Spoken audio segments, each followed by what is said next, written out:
Report. किसान संघ द्वारा राज्यपाल के नाम पंखाजूर तहसीलदार शेखर मिश्रा को ज्ञापन सौंपा गया, जिसमें वन भूमि में गैर आदिवासी काबिजे को भी पट्टा देने की मांग की गई।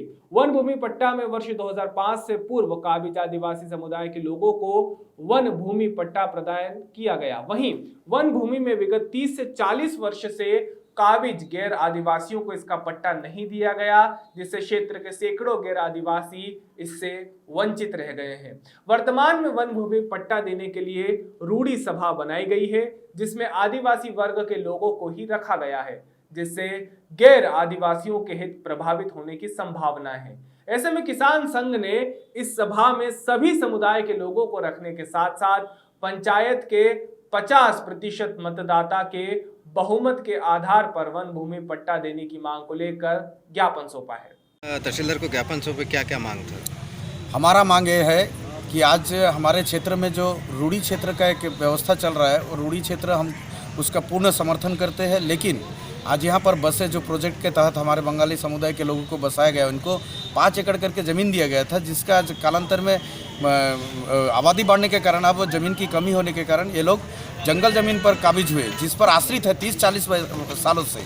उस ज़मीन को अगर रूढ़ी क्षेत्र में किसी 2-4 लोगों के नाम से वन अधिकार सामुदायिक पट्टा दिया जाता है तो उस पर शायद हिंसात्मक प्रतिक्रिया हो सकता है।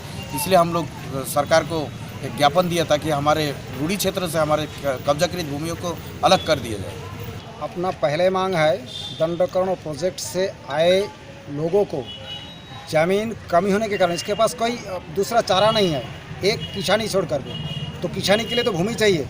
उस भूमि को लोगों ने साफ करके सफाई वफाई करके उनमें अब अपना जीविका पूरा उसमें ही चल रहा है, और उसी ज़मीन को यदि उन्हें ना दिया जाएगा तो यहाँ का स्थिति बड़ा गंभीर हो जाएगा, उसका ज़िंदगी का सवाल है। दूसरा सवाल है, यहाँ जो वनाधिकार समिति बना है, वनाधिकार समिति में गैर आदिवासी लोगों को किसी प्रकार का उसमें शामिल नहीं किया गया, उसमें शामिल होना जाना चाहिए।